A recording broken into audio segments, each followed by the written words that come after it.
¿Cómo le va? ¿Cómo le va? Una vez más. Sí. Bueno, vamos a dar trámite inmediato, digamos, a la entrevista, ya que son reiteradas tus entrevistas. Sí. Bueno, doctor, ¿Qué tal, doctor? ¿Qué tal?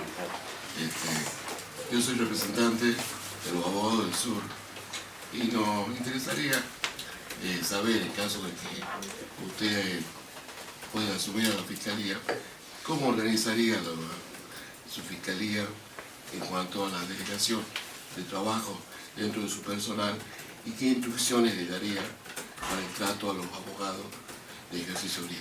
Bien. Bueno, en primer lugar, actuaría con los principios o con los objetivos de lo que son las acorde a la reforma del Ministerio Público, ¿no? Siempre llevando o motivando a la capacitación de los empleados, la instrucción, la evacuación de dudas y la comunicación entre todo el grupo. Formar un grupo que tenga claro su función de servicio de justicia. Digamos, si bien parece medio utópico o medio idealista, porque es complicado, el penal se trabaja siempre con tragedias, desgracias y con mucho requerimiento de la sociedad. Bueno, es bueno poder establecer tanto una comunicación interna como un buen servicio de justicia, tanto con el abogado como con las víctimas y el buen trato al ser humano en general que está en todas las partes del proceso. Creo que es difícil, no es fácil, hay personalidades, distintos caracteres, como en cualquier grupo de trabajo, pero creo que con apoyo de la oficina que corresponda, respecto a cómo sea la reforma, con continua colaboración de todo lo que tenga que ver con gestión, ¿no? Y partiendo quizás, esta sería algo, por ejemplo, una fiscalía nueva, pero en el caso de una fiscalía que se haga con trabajo, está muy bueno poder tener una especie de auditoría para ver el estado actual de cosas, ¿no? También conversar con los fiscales que ya están actuando en la jurisdicción y ver todas las falencias, los métodos y trabajar en equipo, ¿no? Incluso también con el juez, digamos, porque creo que desde cada punto de vista, uno desde la objetividad, otro de la imparcialidad, los fines son similares, ¿no? Incluso los abogados con total respeto, como se merecen, ¿no? Por ley. Y en ese ámbito, ¿cómo se organizaría el turno, por ejemplo? Y bueno, los turnos hoy por hoy están distribuidos de 15 días con la ayuda de, digamos, con el tema de la distribución de los, ¿cómo se llama?, de los ayudantes fiscales, con lo que sería un auxiliar, todo por comunicación. Digamos, yo sé que en esa jurisdicción la característica también tiene que ver con la diversidad o la extensión de ciertas zonas, ¿no? Donde hay muchos conflictos de temas de usurpación, también la zona de Tafí del Valle. Entonces me han comentado incluso que se necesita muchas veces personal que esté en distintos sectores al mismo tiempo. Como fiscal me interesaría estar cerca dentro de lo posible, cerca de los hechos y de las actuaciones policiales. Y bueno, con un sistema de comunicación, de celular, estar tratando de hacer una rotación lo más fluida posible con respecto a cómo se termina de instrumentar específicamente en una fiscalía nueva los ayudantes fiscales y el tema de auxiliar del fiscal, ¿no? Con las delegaciones que corresponden. Justo estamos en una etapa de reforma que comenzaría en septiembre, complicada, pretenciosa en cuanto a sus expectativas, así que bueno, con la confianza en poder hacerlo. En otras entrevistas me preguntaron la posibilidad de que eso sea efectivo y yo creo que sí, digamos, y en esa instrumentación la dinámica en la comunicación creo que es fundamental incluso para los turnos. Yo lo veo en una hipótesis, en el caso de un accidente de tránsito, Sí. que mueren dos personas y absolutamente están alcoholizados. Sí. Usted ubicado como fiscal de instrucción. Sí. Dígame cómo actuaría, si actuaría usted personalmente, debe haber un ayudante fiscal, una policía? ¿Qué instrucciones darían a ese caso? Bueno, las instrucciones es, yo trataría dentro de las posibilidades de actuar personalmente, tomando todas las medidas, especialmente sobre el estado de las personas, digamos, que tuvieron el accidente, el tema de las cuestiones médicas relativas a los dosajes, a las cuestiones toxicológicas y a la preservación del cuerpo específico para relevar la escena del hecho, ¿no? Para poder establecer las circunstancias que se produjo, cuestiones climáticas, cuestiones bueno, todo lo que tiene que ver con el terreno. Creo para una mejor solución del caso lo mejor es estar personalmente. Pero sí, ¿Usted sabe que hay un protocolo de actuación para el Ministerio Público? hay un protocolo de actuación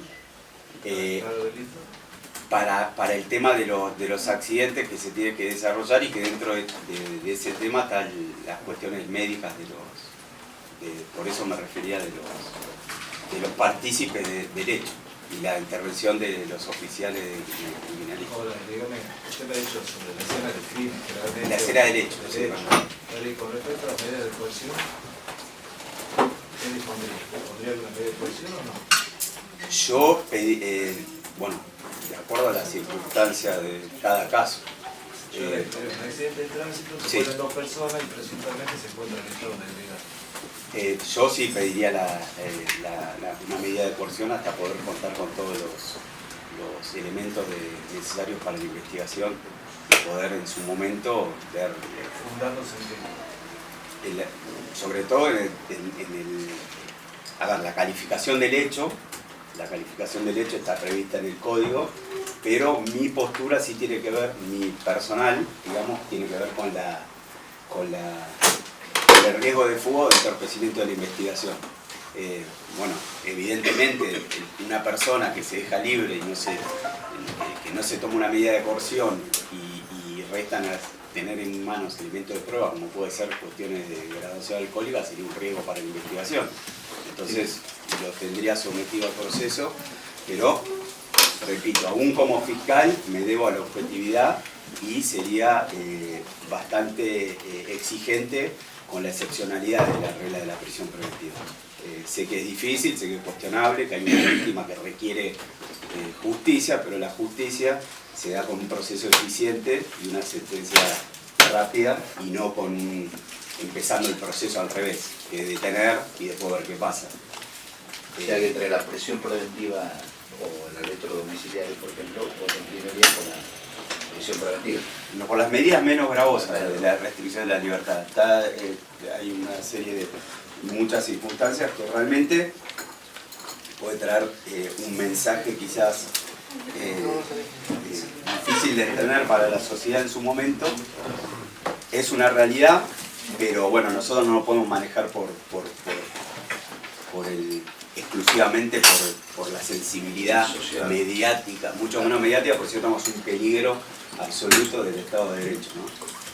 Sí, creo que todas las medidas tienden a agilizar, en estos casos, una solución que sea una sentencia rápida. Y ahí sí van a estar mejor garantizados todos los derechos de todas las partes. Doctor Carrasco. No. Yo quería hacer una consulta al doctor. ¿Usted cómo ve el delito? ¿Aumentó el delito de menores? Creo que tiene que ver con una cuestión de política criminal. Sí aumentó, sí está más mediatizado el conflicto del menor con la ley.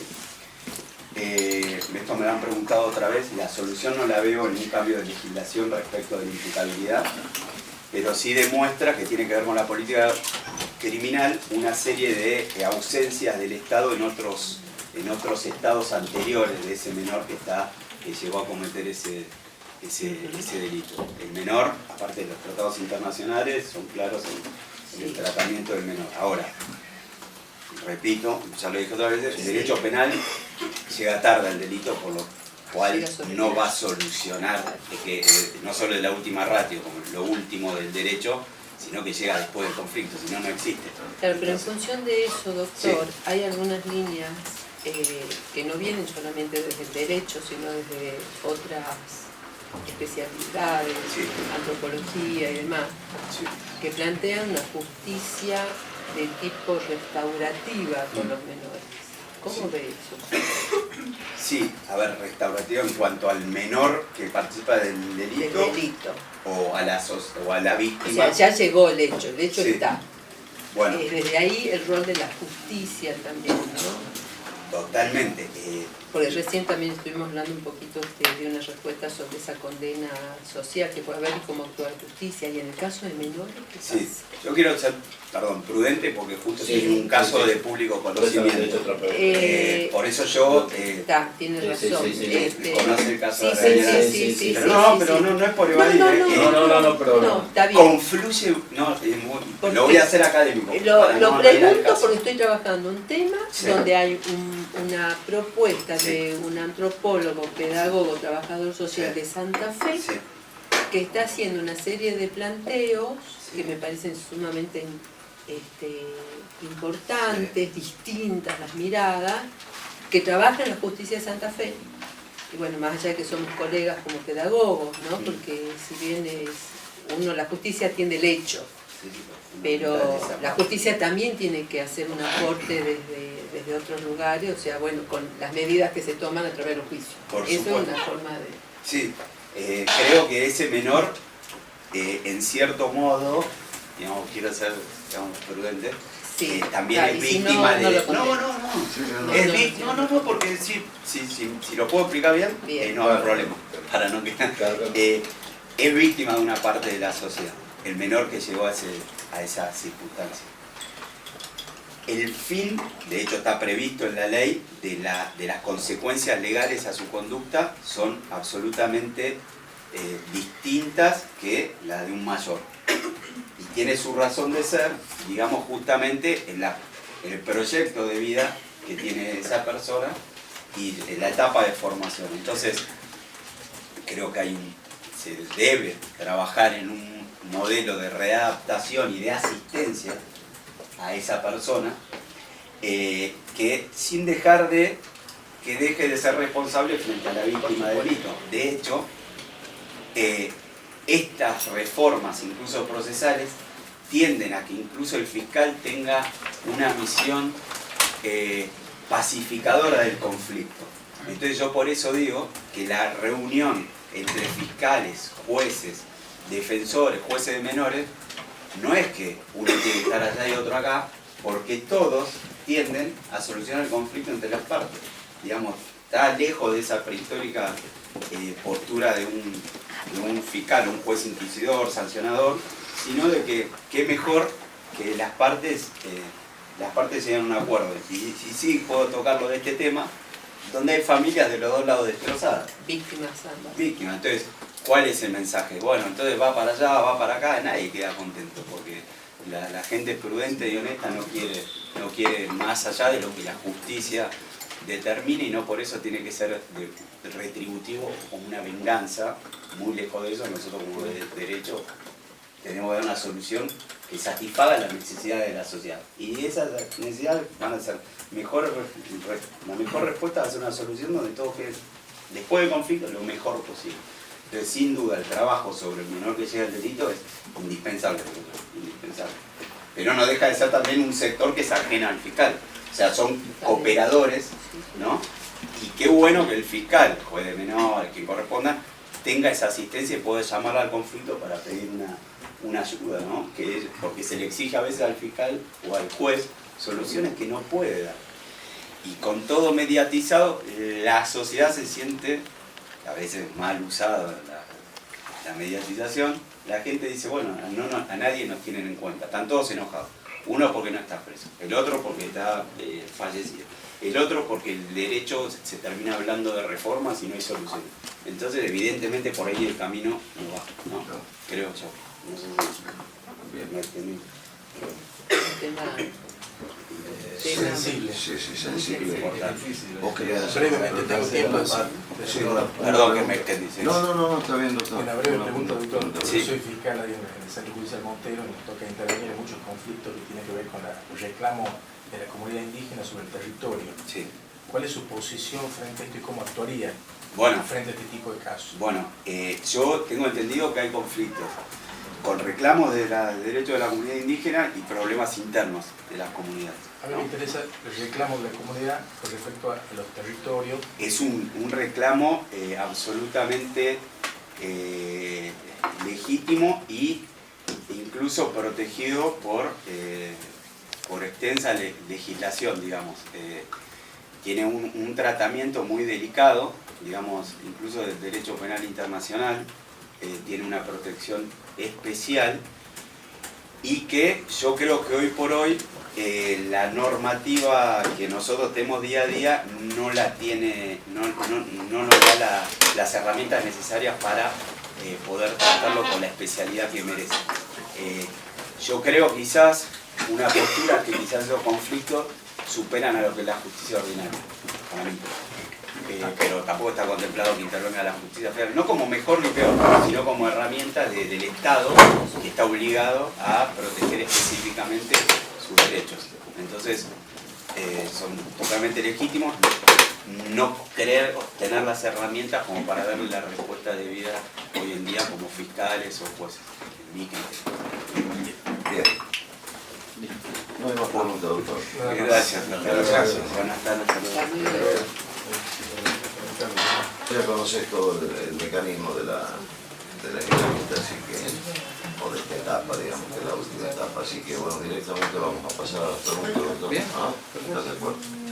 A ver, los Está doctor. Como perteneciente al estamento abogado, me interesaría conocer cómo usted organizaría la fiscalía en cuanto al trato, en cuanto a la organización interna, el personal que usted va a contar y en cuanto al trato que le daría al abogado, tanto de la querella como de la defensa. Bueno, antes que nada, hay que destacar que el abogado en su trabajo tiene trato igualitario al magistrado, con lo cual de más está decir, digamos, respecto ante todas las cosas, dignificamos su tarea. Con respecto al acceso, digamos, o a la atención con respecto al querellante o defensor, digamos, tiene que tener un trato igualitario. Libre acceso, digamos, al expediente, a la posibilidad, digamos, de tener un control permanente de los autos. Con respecto a la organización, actualmente no sé qué personal estará asignado con respecto a la corte. Si bien, digamos, la fiscalía que están, digamos, funcionando, que es la primera y la segunda, hay una que tiene 5 funcionarios, creo que la primera, 2 secretarios, 3 prosecretarios, y la fiscalía segunda tiene 1 secretario y 3 prosecretarios, sumando un total aproximadamente de 12 empleados. Generalmente, digamos, la organización interna de lo que es una fiscalía, ahí puede ser por temática, puede ser por letra, o puede ser bien por capacidad, digamos, del personal que uno tenga. Todo creo que el análisis de la situación, cómo organizaríamos de acuerdo a la capacitación que le den a la gente, porque por ahí te toca funcionarios que son inexpertos, que no tienen conocimiento, que vienen de otro fuero, empleados nuevos, con lo cual, digamos, la organización para poder hablar con certeza, te tendría que decirle, doctor, que tendríamos que ver qué es lo que nos asigna. ¿Está conforme con...? Sí. Solito. Bueno, doctor, vamos a hacer una hipótesis que usted es fiscal y ocurre un accidente de tránsito en el cual mueren 2 personas y se encuentran en estado de ebriedad, en presunto estado de ebriedad esas personas. Sí. Dígame usted cómo actuaría en ese caso, qué medida introduciría, si de usted, delegaría la función policial, el orden judicial, y den en cuenta que existe. Sí. Imagino usted está dentro del Poder Judicial, conoce que existe un protocolo de actuación para el Ministerio Público para que tenga que actuar en cada caso en particular. Sí. Mire, yo, doctor, yo me desempeñé en la Fiscalía. Yo fui funcionario en la Fiscalía. Generalmente el instructivo, por más protocolo que había antes, era todo hecho en el cual había deceso de personas, se apersonaba directamente el fiscal. Decía, la escena del hecho, al lugar de los hechos, debía concurrir primeramente el fiscal. Si bien los cuerpos de trabajo de la policía científica en esa época, o policía judicial. Con respecto, digamos, si presumiblemente, o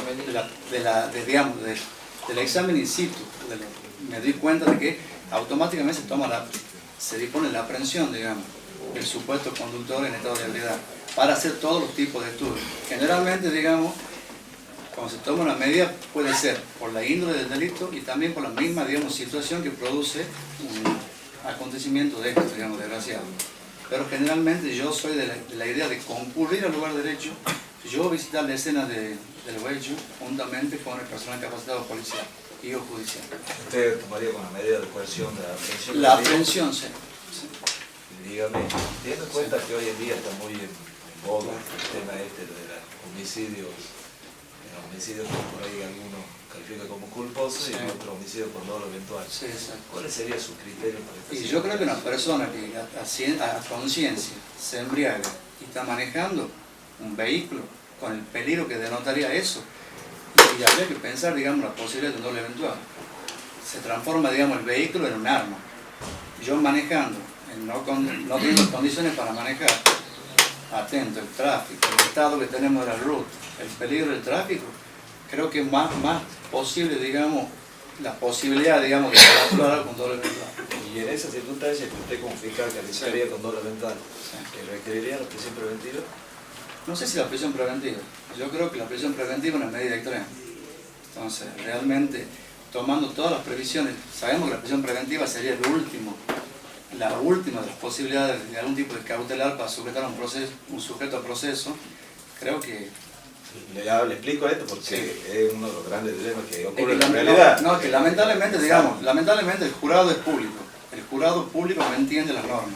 Entonces uno cree que si una persona sometida a un proceso está en libertad, hay algún tipo de arreglo, connivencia o un mal funcionamiento del Poder Judicial. Lamentablemente las normas, un homicidio culposo, hasta tanto se determina que no sea con doble eventual, sigue siendo culposo, la pena no da ni siquiera para una condena efectiva.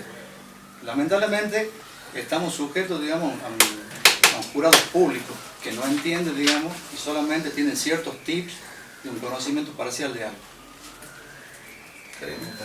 ¿Qué opina del rol de las redes sociales en las investigaciones que deben hacer los fiscales?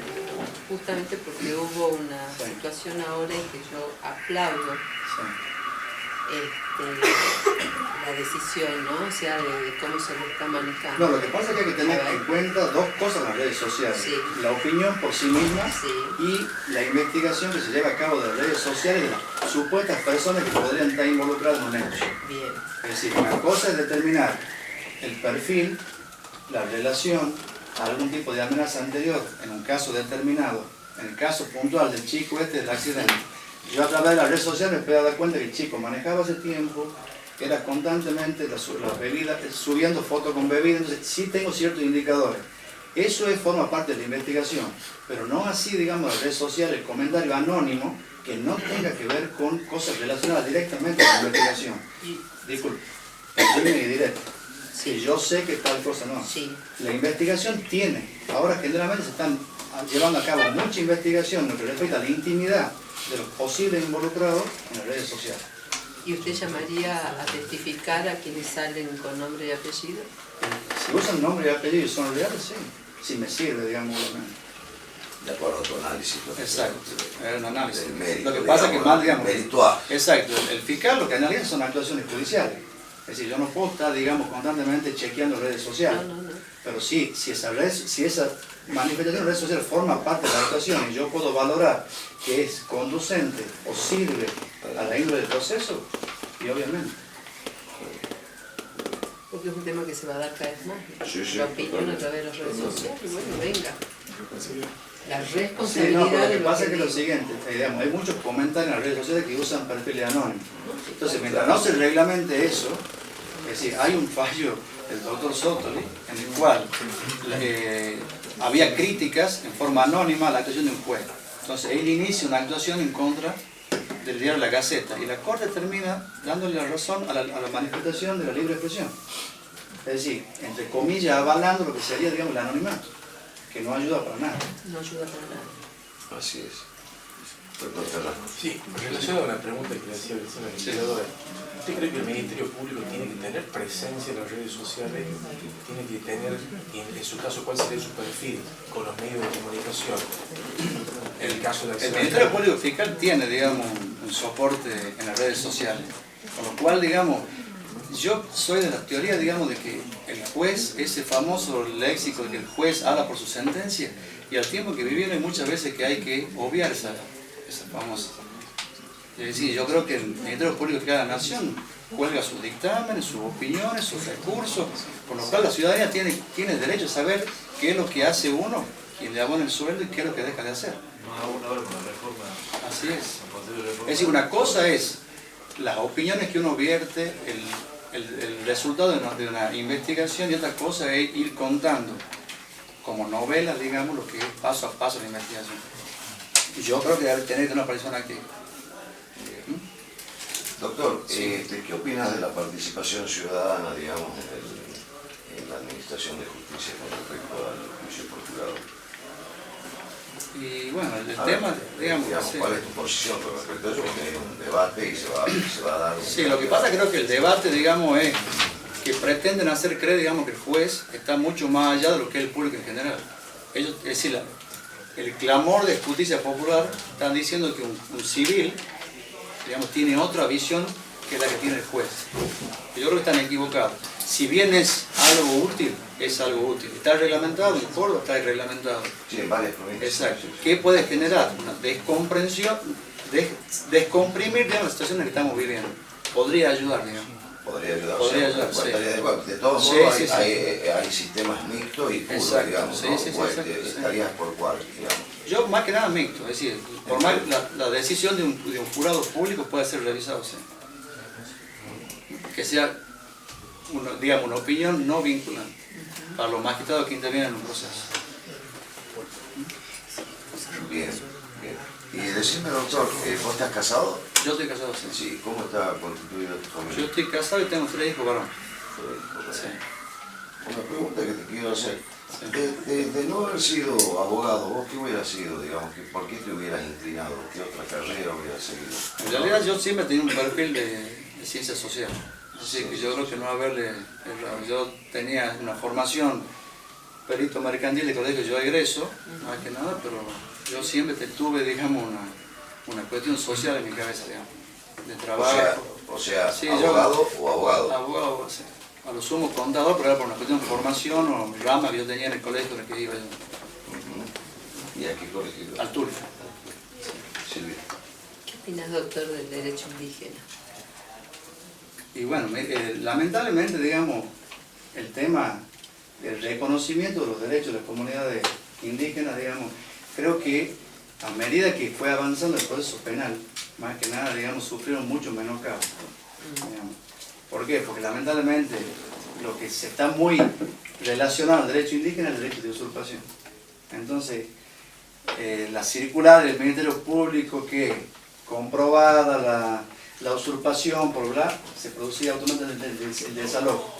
Yo creo que en lo que respecta a la comunidad indígena se necesita una investigación mucho más profunda del título, de la posesión, de la ubicación. Es decir, que el reconocimiento que hay tratados internacionales de resguardo de las comunidades deberían ser solucionados no en sede penal, delitos como el respeto de tierras, sí en sede civil. Hay otra manera de mirar la vida. La vez pasada comentábamos de un fallo de la Corte en Salta sobre una situación particular de un menor y un mayor, cacique y miembro de una joven miembro de la comunidad, embarazada por el cacique, con consentimiento de la comunidad, pero no desde la justicia, que alguien hace una denuncia. Lo que pasa es que, digamos, disculpe, Sí. pero el artículo 36 del Código Procesal Nuevo Sí. establece que siempre y cuando sea, digamos, equiparable con el régimen jurídico nacional y los tratados internacionales, se debe tener en cuenta las costumbres de la comunidad, tanto en el tratamiento como en la sanción de las infracciones y o delitos cometidos por los propios, digamos, miembros de la comunidad. Es decir, que se debe resguardar en general el derecho indígena. Bien. Una última pregunta. Sí, por favor. ¿Cómo deberíamos actuar nosotros dentro del Poder Judicial ante las manifestaciones que hacen las víctimas? Se paran ahí, cortan la calle, quedan cubiertas, y nos adornan con buenas propagandas ahí, cada uno los integrantes. ¿Qué deberíamos hacer? Yo particularmente, nosotros vivimos a diario. El corte de la avenida Sarmiento y la Prida es a diario. digamos, Vos sos fiscal. acá, digamos, que se manifiesten como quieran, pero que no molesten a los demás. Es decir, quemar cosas afuera, ponerte bomba en un despacho, digamos, no hace, digamos, la manifestación, ni hace el derecho a reclamar. Siempre y cuando, digamos, no haya corte, que se manifiesten como sea, siempre y cuando con el debido respeto. Con el debido respeto al tercero, exacto. Es decir, creo que confundimos el derecho a la libre expresión, a la libre posibilidad de manifestarse, al molestar, al generar, digamos, cierto desconcierto social. Nosotros diariamente no podemos ni salir, ni sacar el auto, no se puede hacer nada. Pasa calles que miden 20 metros, bomba, queman esto, queman lo otro. Hablan. ¿Tomarías alguna clase de medida como fiscal ante esas circunstancias? Yo antes que nada, digamos, hay que invitarlo, digamos, por preventos policiales que se manifiesten por los carriles normales. Y caso contrario. Y caso contrario, hacer cumplir la ley. No se puede, digamos, cortar la vía pública, obviamente sin ningún tipo de represión, ni mucho menos. Invitarlo por las buenas, digamos, que se quieran manifestar como quieran manifestarse. Es decir, con lo que decía la legisladora, las opiniones en redes sociales que sean como quieran, siempre y cuando uno mantenga cierto respeto hacia el tercero. Yo no puedo sentarme y decir cualquier cosa, ni cortar la calle y quemar todo porque se me ocurra Está bien, pero por eso, doctor, ante la invitación, digamos, y que no accedan, ¿vos tomarías la medida de decir...? Hay dos opciones. Acá no podés mandar desalojar una calle céntrica, lamentablemente. Acá no, en la ruta sí. Por la avenida Sarmiento. No, en la avenida Sarmiento no. No mandaría. No mandaría, no. Está ocurriendo a diario esto. Exacto, es a diario. Es una cosa es la ruta y otra cosa es la calle, digamos. Lamentablemente yo en la calle me puedo obviar el corte. En la ruta tengo una sola ruta y no puedo obviar el corte. ¿Considera que es un delito o una contravención esas circunstancias? Y más que nada es contravencional, no delictual. Para mí es contravencional. Está bien. Bueno, listo, doctor. Gracias. Muchísimas gracias. Doctor, Bien. ¿Qué tal, doctora? ¿Qué tal? ¿Cómo va? Bien. La pregunta mía es sencilla y hace al ejercicio de la profesión. En el caso que asuma como fiscal, ¿cómo organizarías tu fiscalía con el personal que te asigna y qué instrucciones les darías para el trato a los abogados tanto de la querella como del juez? Te digo, hago esta pregunta para... Sí, no. Primero es una fiscalía a crearse fiscalía y creo que es un beneficio. Hay fiscalías que tienen De alguna manera. distintos criterios para el trato al litigante, eso Sí. es la realidad. Entonces, bueno. eso es lo que me digo. Sí, bueno, en primer lugar, llamaría a la oficina de gestión. Lo primero que haría. Llamaría a la oficina de gestión, preveré todas las pautas para manejar la fiscalía correctamente. En segundo lugar, tanto los profesionales, sean de la querella, de la defensa, de quien sea, deben recibir un trato como juez. Lo está diciendo el nuevo Código Procesal Penal. Así que no lo dudaría, una asistencia inmediata con la víctima y también lo tiene la garantizada de los derechos del imputado. Porque sabemos que el Ministerio Público Fiscal, si bien pesa en él con el artículo 120, la acción pública, disculpe que usted... No. La acción pública, también es cierto que cuando no encuentre pruebas suficientes tendrá que requerir un sobreseimiento. Así que sí, yo me manejaría desde el primer momento con la oficina de gestión judicial.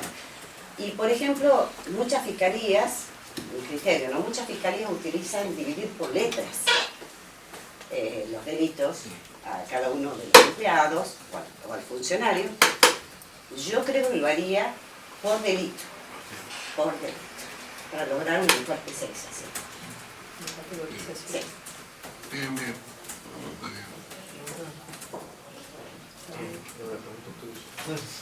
Doctora, le hago una pregunta. Sí. Usted se toma cargo como fiscal y se le plantea un caso, Sí. un siniestro de tránsito con 2 víctimas fatales y el conductor del vehículo se encuentra alcoholizado. Test clínico de edad que presenta signos de embriaguez. ¿Cómo actuaría usted frente a ese caso? ¿Y si adoptaría algún tipo de medida de coerción personal con respecto al conductor? Bueno, en primer lugar se ha reformado hace poco el Código Penal y se ha puesto el 64B, que ya desde ya tiene una penalidad de 2 a 6 años para esos casos, cuando se encuentren 500 miligramos de alcohol en la sangre por litro, en el caso de transporte público, y en el caso de cualquiera de los otros casos, con que tenga 1 gramo es suficiente para que... Lo que apunta el doctor es, sí. Usted siendo fiscal. Sí, soy fiscal. Y la noticia es un siniestro grave, con 2 muertos, ¿qué medidas tomaría usted? ¿Va usted? ¿Qué medidas toma? ¿Evaluar el hecho? ¿Delega en el policía, en el ayudante judicial? ¿Cuáles serían las características? Yo creo que... Ahí, no que me comente el código. Ay, perdón. No que me comente el código y cuáles son sus agravantes, que se modifican de eso. Sino, usted siendo fiscal, ¿cómo actuaría? Es un hecho de esa naturaleza que la delito que aparentemente es grave. Bueno, primero resguardaría la escena del crimen y iría personalmente, porque me parece un delito con gravedad suficiente que amerita no delegar mi función en un ayudante fiscal, sin perjuicio que pueda acompañarme, sino ir personalmente, para ver que se tomen las pruebas de huellas, todas correctas, para establecer cómo ha sido realmente quién ha sido el investiente, quién ha sido el investido. Es decir, que llamen a criminalística, que se observen todo lo que es necesario para resguardar la escena. Le pregunta específicamente si tomaría alguna medida de coerción personal con respecto al imputado. Le explica más o menos, teniendo en cuenta que hoy en pediría día, la detención. Aprehensión, porque el fiscal lo aprende, tiene que pedir al juez la detención. ¿Tomaría alguna medida de esa naturaleza o no? Yo creo que porque hoy en día está muy en boga los temas de los accidentes de tránsito, el calificarlo en el accidente de tránsito como homicidio culposo o homicidio con doble eventual. Exacto. Después podrá usted decir si considera que cuál es uno o el otro. Hasta que yo tenga todo el informe del caso, habiendo 2 muertes, yo requeriría al juez pediría al juez de instrucción la detención. Ese sería el criterio. ¿Y cómo calificaría el hecho en caso de verificarse que estaba alcoholizado y han muerto 2 personas? ¿Pediría la prisión preventiva en este caso? Pero hay que ver las circunstancias, doctor, o sea, tengo que ver. Yo le doy ciertos indicadores, le digo. 2 personas muertas, en estado de ebriedad, en hecho grave. Yo le pediría la prisión preventiva. ¿Cómo calificaría el hecho? Y bueno, lo calificaría desde ya con una culpa temeraria, como habla Zaffaroni. O sea, como un homicidio culposo. Claro, con culpa temeraria. Salvo que yo vea que haya habido un dolo eventual, entonces si no sería un homicidio simple. Hay que ver de qué forma él se ha puesto... Usted me dice que pediría la prisión preventiva, pero para pedir la prisión preventiva se necesita la pena y naturaleza del delito, y para ese delito le puede corresponder una condena de ejecución condicional. Sí, todo lo que quiera. Y aparte de circunstancias, se tiene que dar el caso de peligrosidad procesal fundada en la presunción de fuga. De fuga o que si va a tener una condena condicional o no. No obstante eso, ¿usted pediría igual la prisión preventiva? Si lo considero un homicidio simple con dolo eventual, sí. Usted recién no me dijo que iba a ser considerado con dolo eventual. Bueno, me ha dicho sí, que iba a ser considerado un homicidio culposo. Sí, es verdad. Bueno, no lo quiero equivocar, simplemente... No, es verdad, me confundí, lo que pasa que... No, pero después aclaro algo sobre todo. Sí, si es un homicidio, si yo lo considero que hay un dolo eventual en el accionar, lo voy a pedir la prisión preventiva. Ahora, si considero que no se le puede comprobar el dolo eventual, obviamente que no, porque es un delito de accionar, que se va a establecer una condena y suspensa. Sí. Doctora, Sí. Ya está eso. Disculpe, ¿no? ¿Ya está? No, Sí. ¿Cuál es su posición con respecto al reclamo de tierra de los pueblos originarios en la zona de Castillo del Valle, por ejemplo? Ay, muy amplio su Bueno, todo depende, o sea, habría que ver un análisis del caso. Sabemos que por la ley 26893 o algo así habla de la emergencia de los pueblos originarios, que se ha prorrogado, el macro que vence en noviembre de este año, donde se prohíbe desalojar a los pueblos originarios. 26061, pero... Bueno, no me acordaba, sabía que era 26 algo, pero no me acordaba bien. No nos olvidemos que ya la Corte Interamericana de Derechos Humanos, CACA, ha dicho, contra versus Paraguay, ha dicho que los pueblos originarios son personas en estado de vulnerabilidad y que los estados tienen la obligación de dictar leyes positivas. Eso no lo niego. También se ha dado en Martínez, ¿cuánto es de la Corte de la Nación? Bueno, Martínez Pérez, de la Corte de la Nación, también ha establecido lo mismo, que no hizo lugar donde se alojó, le volvió a entregar las tierras, pero hay que ver el caso concreto. ¿Por qué? Porque si obviamente se trata de las tierras que son de la comunidad, no es delito, no podemos decir que nadie... No hay usurpación. No hay usurpación. Ahora, si esa persona perteneciente a la comunidad indígena viene, usted compra un terreno, está construyendo su casa, se va, porque es de acá, de Tucumán, y viene uno de la comunidad indígena, se mete, rompe los alambrados, hace un desalojo. Y obviamente que a esas personas yo les voy a imputar el delito, porque no está dentro de los parámetros ni de la convención, ni tampoco está dentro de los parámetros de la jurisprudencia de la Corte. ¿Y qué exigen las normas, digamos, para que las comunidades acrediten la propiedad de esas tierras? ¿Qué es lo que están exigiendo? En detalle, sé que tiene que estar inscrito como comunidad, eso sí sé que tiene que estar inscrito como comunidad. No, ahora creo que les dan hasta título, ellos mismos le están entregando el título, pero aún así, aunque no tuvieran título, lo mismo lo protegen las leyes, o sea que no importa que sea precaria su posesión o su tenencia, y ya más detalle no me voy a Bien, está bien. ¿Puedo, doctor? Sí. Hoy, doctora, las redes sociales funcionan a 1000, Sí. más que la comunicación cara a cara. Y muchos opinan sobre cuestiones que están en la justicia. ¿Eso puede ser bueno o no? ¿Usted qué haría? ¿Los convocaría como testigos a los que opinan? ¿En alguna situación donde usted supuestamente sea la fiscal?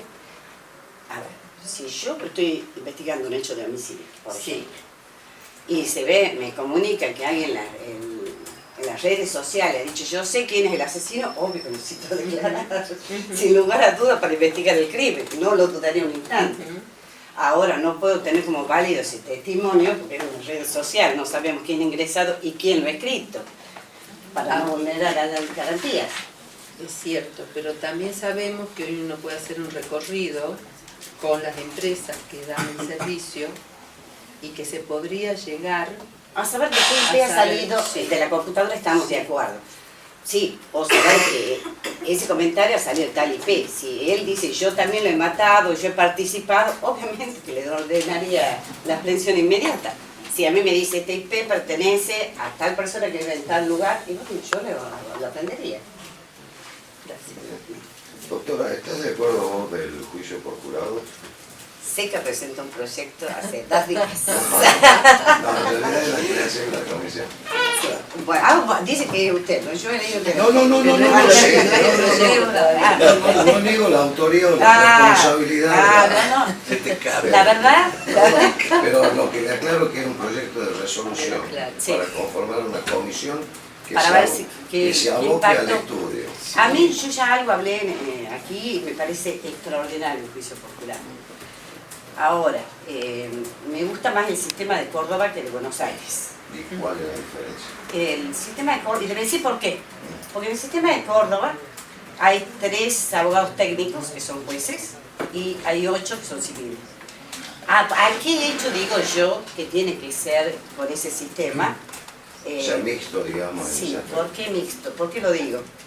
Porque puede llegar a caer nulidad en el juicio de jurado como el anglosajón que está en Buenos Aires, que son 12 civiles, porque al haber acá 3 jueces, los 3 jueces tienen la obligación de fundar por qué ponen la pena, porque yo soy abogado del imputado, tengo una condena, por ejemplo, y yo tengo que saber cuáles son los fundamentos para que, por qué le han aplicado esa pena, por qué han considerado que se ha hecho la comisión de delitos, sino como el abogado, o ya sea abogado, querella, quien sea, ¿cómo puede ir contra un tribunal superior si no tiene los fundamentos? Podría hasta caer una nulidad. Bien. Bien, está de acuerdo. Bien. Totalmente de acuerdo. Pero para delitos graves también. Y a elección del Bueno, imputado. ahí. Ajá. A elección del imputado. El imputado puede decir, no, yo tengo esta sala y yo quiero que él siga con el juicio. Que sea opcional. Claro, es opcional de él.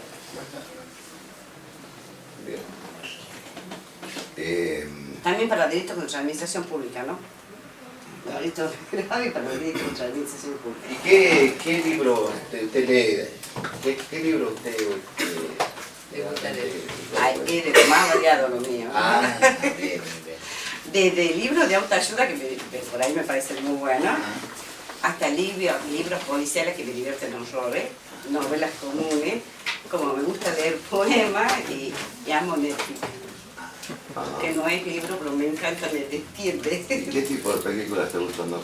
Ay, todas son No, pero judiciales. Ah. Todas son judiciales. La que yo veo, o Prison Break, o Sniper, todo lo que sea, investigación de delitos, todo eso me gusta. Ajá. Y en sus momentos libres, ¿a qué se dedica? ¿Cómo lo? Me gusta correr. ¿Está bien, doctora? Gracias. Estamos en un debate jurídico de incumbencias. Doctor, ¿esta es tu primera entrevista o es tu primera entrevista? Sí, con el consejo anterior tuve una nada. Ah, no, bueno, digamos, conocer la mecánica, digamos, y qué es lo que... Un poco nervioso nada más. No, está bien. Pero digo, conocer lo que es la mecánica de esta última etapa, digamos, donde los consejeros pueden preguntar o hacer preguntas. ¿De dónde soy? Sí, lo que fue, bueno, sí. ¿Querés tomar algo? No, un poco de agua. ¿No? Preguntas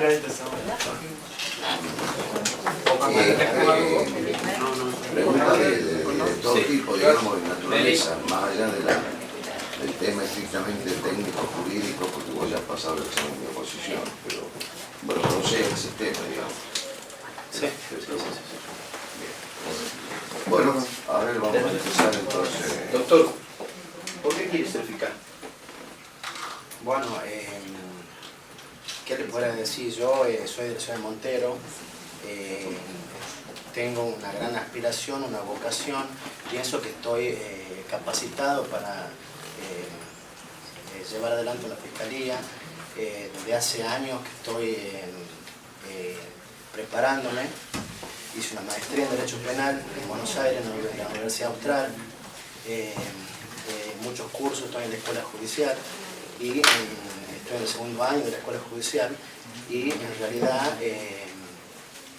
tengo una vocación, creo que tengo una vocación para ese cargo. Creo que la sociedad está muy, digamos así, desplazada de la justicia, porque la sociedad busca la justicia. En Montero hay 2 fiscalías, las cuales están abarrotadas de causas, hay pocos empleados, se le tiene que dar prioridad a causas graves y a las causas leves comienzan a prescribir y yo creo de que en primer lugar se necesita una fiscalía y por otro lado tengo un anhelo, un objetivo personal y una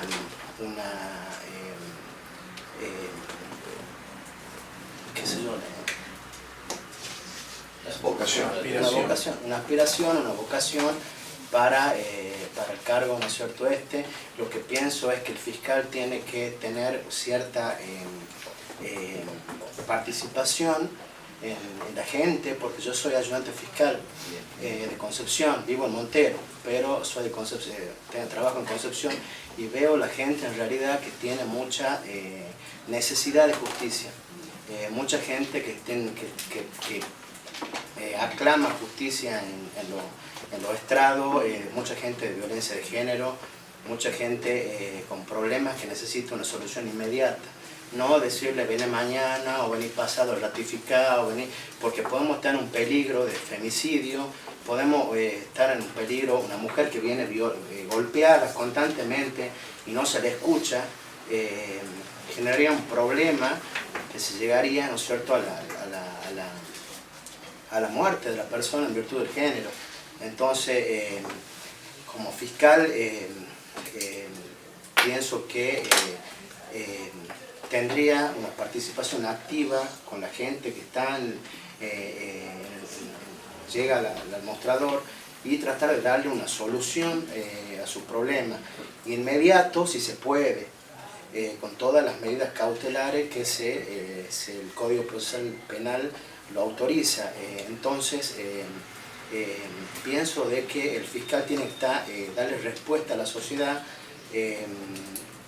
como le digo, en algunos casos inmediata, en otros casos, por ejemplo, de usurpaciones que se dan en la fiscalía, donde la gente, en realidad, hay usurpaciones, se la termina archivando la causa, o se pide desalojo cuando hay menores de edad en el predio usurpado. Entonces siempre hay que tomar medidas tendientes a proteger o aplicar las normas de derecho internacional en cuanto a la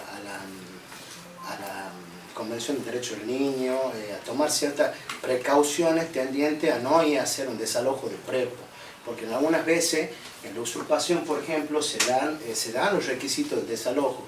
No hay que olvidar que en la usurpación tenemos que se tienen que probar ciertos requisitos. Se ha probado prima facie el delito para que proceda el desalojo. Pero ¿qué es lo que pasa? En ese caso, uno va a hacer el desalojo o va a hacer una inspección ocular previa y se da que hay menores de edad. Entonces, para mí el fiscal tiene que tener esa vocación, ¿no es cierto?, tendiente a ver ese flagelo que hay y darle una solución a las víctimas, a la imputada, diríamos en este caso, darle intervención al Ministerio de Desarrollo, a la municipalidad, a los efectos y suspender en todo caso las medidas de desalojo hasta tanto se le dé una solución, porque recordemos que se trata de la vivienda, la salud, la educación, que están garantizados por pactos internacionales. Entonces, me parece a mí que la vocación que yo tengo es muy alta, en el sentido de que me vería comprometido con la sociedad a los efectos de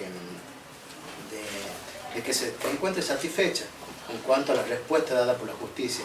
En Montero, por ejemplo, yo vivo 4 cuadras de tribunales y veo, ejercí 16 años en la profesión, estoy hace 1 año y medio en tribunales, estuve de los dos lados y veo, he visto muchas veces esas personas con hambre de justicia, esas personas que están en los mostradores, que a veces no se les puede dar una solución, ya sea por falta de personal o por alguna posición que se tenga en la fiscalía, porque hay veces cuando yo ejercía era como si chocaba una pared, o sea, pedía algo, no está, el expediente no está, o sea, todo un sistema inquisitivo, ¿no es cierto?, en la cual viola específicamente todos los tratados internacionales de derechos humanos que en realidad son la fuente que nos tenemos que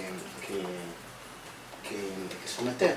Doctor, usted había dicho que requiere muchas causas leves y no da satisfacción a la gente, ¿no es cierto? Un poco lo ha dicho hace un ratito, que hay muchas causas, está derrotado, todos los juzgados, lo cual es una realidad.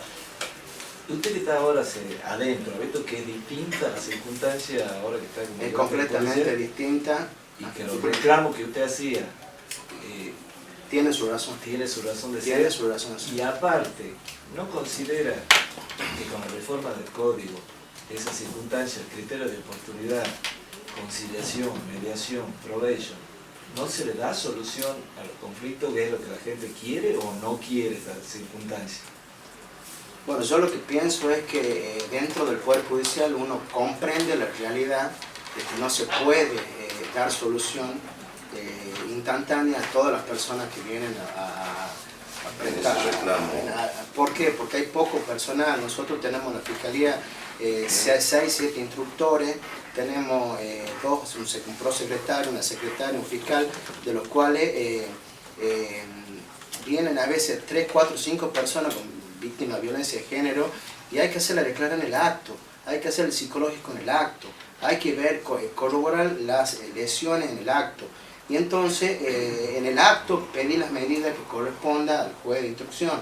Yo en el juzgado del doctor Fermosello, por ejemplo, más específicamente que está acá, salen las medidas urgentes, salen rápido y como corresponde.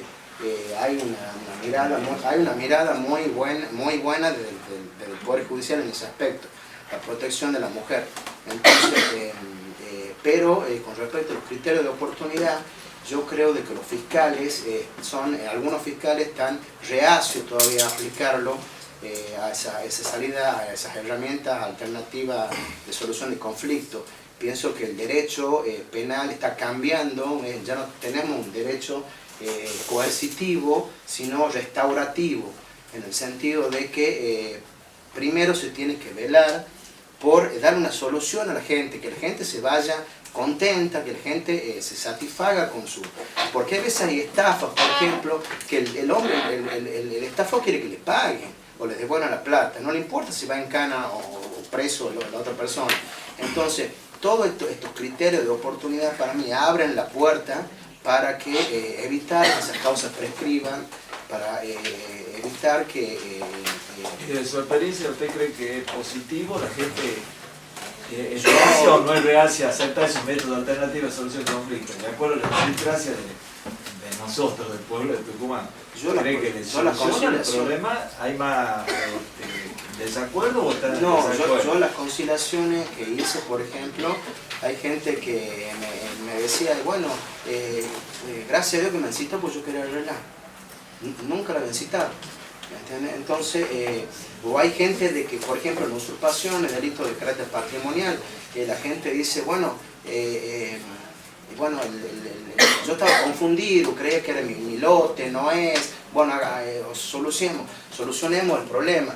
Entonces yo, en la experiencia que tengo en todas las conciliaciones que llamé, las personas, víctimas e imputados han salido contentos, más cuando se logra el sobreseimiento, y bueno, es un medio no violento para solucionar los conflictos, y el nuevo Código Procesal lo establece también como primera prioridad, es adoptar un criterio de oportunidad, no tanto para descongestionar la justicia, sino también, como les digo, la finalidad es dar a la víctima que sea resarcida por los daños y se vaya feliz, digamos así, después de que se le pague.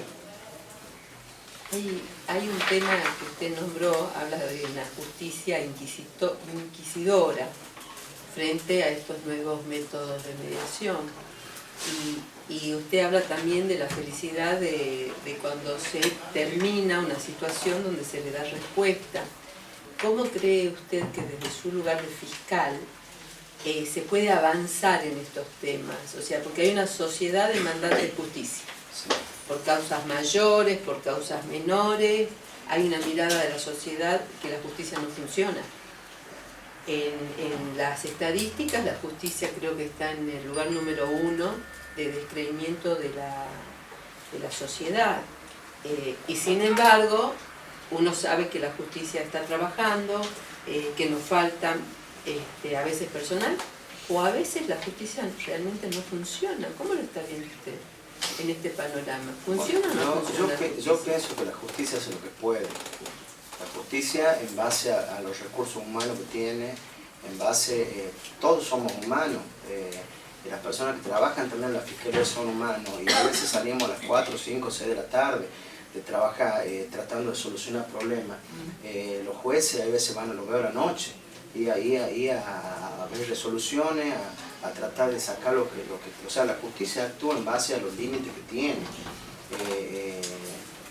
Por lo menos en Concepción, y sé que en Montero también litiga mucho en las dos fiscalías, el juez Velázquez muy rápido también en sacar sus resoluciones, y pienso que el nuevo código que establece un juicio, un proceso netamente adversarial, oral, en toda su fase, va a permitir darle una solución más rápida, ágil a la persona en cuanto a la necesidad que tienen en ese momento, porque la causa está después de 3, 4 años en trámite, ya esa necesidad desaparece, la persona se diluye, entonces pierde la esperanza en la justicia. Entonces pienso que con el nuevo código, previo a tener toda la estructura que se necesita, porque para aplicar un nuevo código se necesita inversiones, estructura, tecnología, colegio de jueces, creo que la legislatura tiene que reglamentar todo el tema del colegio de jueces, colegio de defensores, colegio de fiscales. Yo tuve en la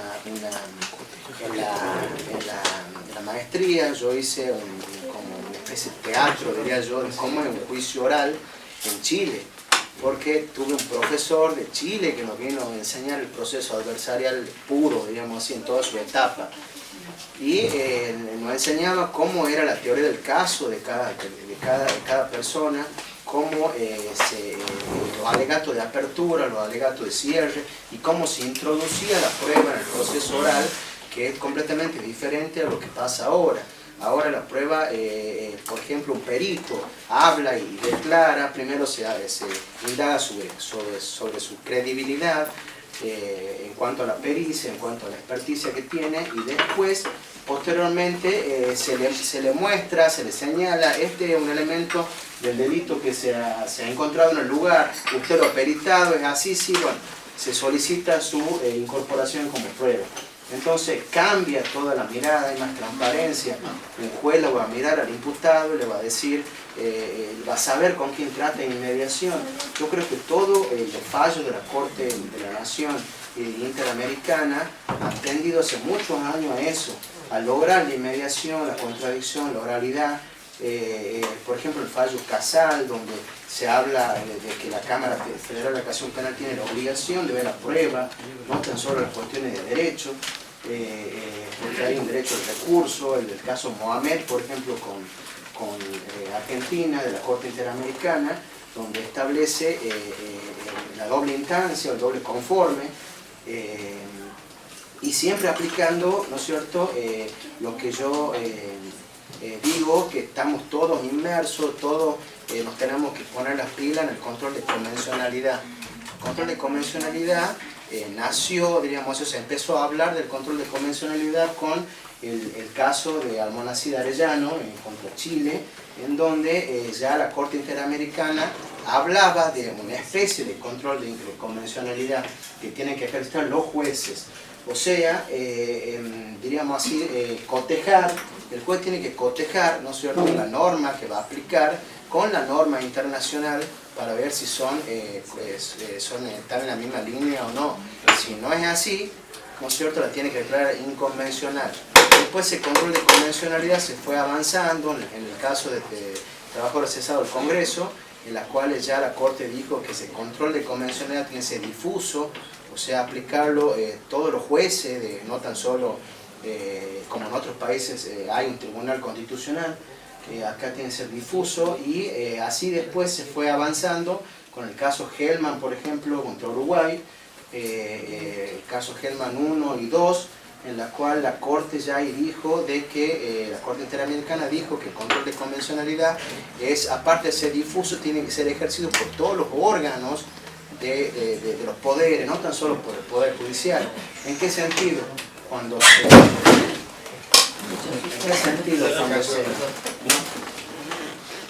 se tiene que crear una ley, cuando tiene que crear un reglamento, lo que le dicen en Uruguay, la Corte, ¿no es cierto?, que tanto el Poder Legislativo tiene la obligación, antes de sacar una ley, de hacer ese control de convencionalidad, de adecuar la legislación interna a la normativa internacional.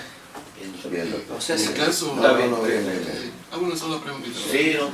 En el caso con la escritura actual del código, ¿practicaría audiencias orales teniendo en cuenta la ley de aplicación del nuevo? Yo hice curso con el MESIP, con el doctor Roland Vázquez. En su oportunidad me vengo preparando mucho en todos estos temas, en el Código Procesal Nuevo, está ya imbuido de toda la fuente internacional, artículo 1 y subsiguiente, ¿no es cierto? Y en ese tiempo ya hablábamos, en el año 2012, no me acuerdo, donde hablábamos de que el Código Procesal actual permite hacer las audiencias orales o sea, no prohíbe esa clase de formalización de audiencia. La cuestión es que ha quedado ese resto inquisitivo en la parte de instrucción. Tomar ¿A qué acto procesal Usted me dice que se puede aplicar el código tipo audiencia, el código actual, que no está previsto de forma expresa, pero sí en una norma o hasta supletoriamente se podría aplicar el Código Procesal Civil que permita la audiencia. ¿A qué acto le aplicaría a este actual? Todavía no al código que va a ser el código nuevo, sino... Yo creería sinceramente que al acto, No, del ámbito penal, a la ¿no? declaración del imputado. Yo pienso de que la declaración del imputado es un acto muy fundamental en el proceso que puede acarrear nulidades, dilataciones con respecto a las nulidades.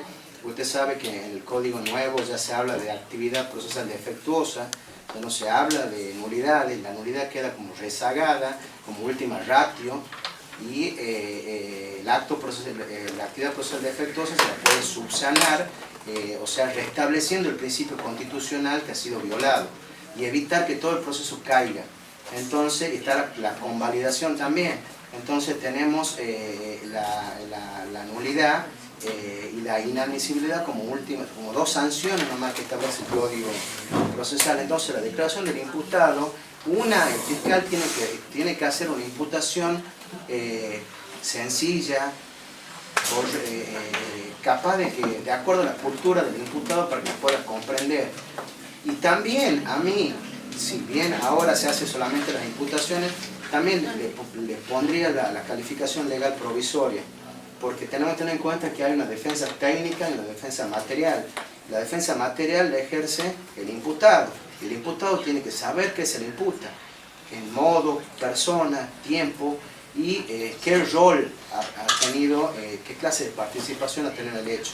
Entonces es muy importante la declaración del imputado que se haga mediante una formalización, una audiencia de formalización, donde dentro de las 24 horas, en caso de aprehensión, ¿no es cierto?, se realice esa audiencia, donde se aplique la oralidad, el contradictorio, el juez pueda ver a la persona esta de cara, porque yo, por ejemplo, tengo en la fiscalía muchos menores, que cometen graves delitos de 16 años, 17 años, que en realidad van a Roca y son llamados a declarar y van en un estado muy abandónico.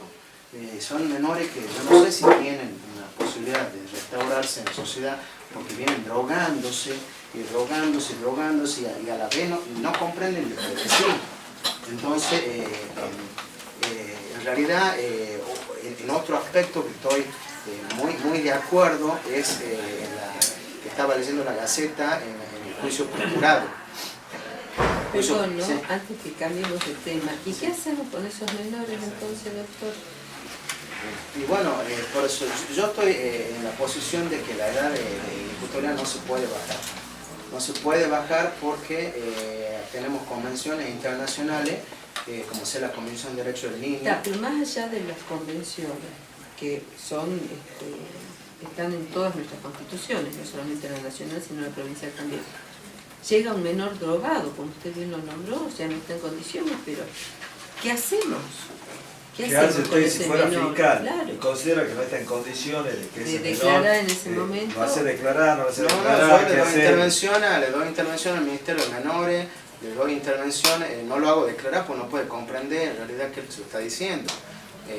Entonces tiene que haber una asistencia médica previa, un dictamen médico previo, ¿no?, para en realidad si el menor pueda ejercer el derecho de defensa como le corresponde. Y el abogado, por su parte, la defensa técnica, pero en realidad se trata de políticas públicas también que se tienen que tomar, que el Ejecutivo tiene que tomar. Ustedes tengan en cuenta que a partir de la reforma del 94, nosotros tenemos una igualdad formal y una igualdad sustancial que se llama. ¿Qué quiere decir? Que la igualdad formal del artículo 16 era, bueno, el Estado no hace nada, todos son iguales ante la ley, en iguales circunstancias. Pero el 75, inciso 22, estableció acciones positivas que tiene que hacer el Estado. No tanto el Estado tiene que quedar manos cruzadas, sino acciones positivas, ¿no es cierto?, tendientes a garantizar la libertad de oportunidad y trato y los derechos reconocidos en la Constitución. Entonces, en el caso del menor, el Estado tiene que realizar, en el caso del legislativo, el ejecutivo, realizar políticas públicas tendientes a solucionar ese flagelo.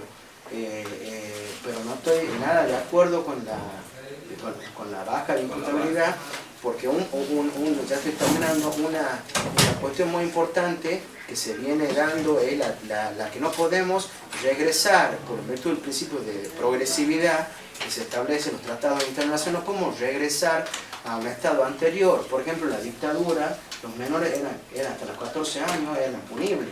Posteriormente se estableció la punibilidad a los 16 años. Entonces, en virtud de la Convención de Derechos del Niño, en la cual se dice el Centro de Política Criminal de Buenos Aires, dice que bueno, si el Estado que cumpla primero las leyes que hay, o sea, ¿en qué sentido? La educación, la contención, la cultura del menor, o sea, que cumpla toda la vivienda, que cumpla todas esas leyes que ya tienen obligación de cumplir antes de sancionar a otros. Bien. Laura, ¿tiene alguna otra pregunta? No, yo le puedo hacer todo el día, si quiere. Sí, también. Decime, doctor, vos de no haber sido abogado, ¿qué te hubiera gustado? ¿Qué otra carrera hubiera sido? Más difíciles. Bueno, yo le cuento, mi vida ha sido de una familia media en la cual en ese tiempo estaba el trébol todavía, y todavía no tenía posibilidad mucho de estudiar, era de Montero, soy de Montero y no tenía posibilidad de elegir y decir qué es lo que yo quería. Yo en su oportunidad quería ser ingeniero de sistema, pero en realidad en ese momento que tenía ese anhelo no lo podía lograr por cuestiones económicas. Posteriormente tuve 3 años sin saber qué hacer, era chico y bueno, lo miraba a mis compañeros de la secundaria que estaban en el 3er año de medicina, el otro en el 3er año de abogacía. Empezó a comentar lo que era el derecho y me interesó. Y de ahí, bueno, me puse las pilas y la hice la carrera en 5 años, cuando en realidad eran 6. Rendí libre prácticamente las carreras porque no me daba la situación económica para asistir a clases todos los días. Entonces era a veces pagar el pasaje o comer. Entonces en realidad me costó mucho recibirme y bueno, me costó mucho lograr lo que tengo. Estoy re agradecido de la vida, todo lo que me ha dado, porque en la profesión de abogado me dio mucha suerte, con un juicio muy grande, muy lindo, ¿no es cierto? Y le estoy agradecido a la vida por haberme dado la oportunidad de entrar en un cargo de ayudante fiscal, de conocer el otro lado también de la justicia, porque como decía el doctor, uno está de afuera y se queja, pero de adentro también no podés, llega un momento, como decía, somos humanos, y son 4 o 5 de la tarde y todavía hay problemas. Está bien. Yo también soy de Abuelo, también tomo el trébol. Y el posta. Sí, hablando ya de antigüedad. ¿Cuál es el centauro? Y tomo el posta. El centauro, todo eso. Tomo más el posta por eso Sí, estoy acá. la escuela judicial. Entonces, yo para no demorarme más. Sí. No, yo le voy a preguntar, como él es ayudante judicial y conoce de adentro, ¿qué mejorarías vos o no consideras que está bien el aspecto de adentro, la organización de la fiscalía? Decía, ¿hay algo que vos podrías mejorar de lo que está Doctor, fiscal? así muy concreto. Muy concreto. Como es en la televisión, esto tiene 2 minutos. Yo lo que le puedo decir concretamente es que yo tuve una materia con el doctor Garabano en la escuela judicial donde se tomó especialmente el tema de la organización del Poder Judicial.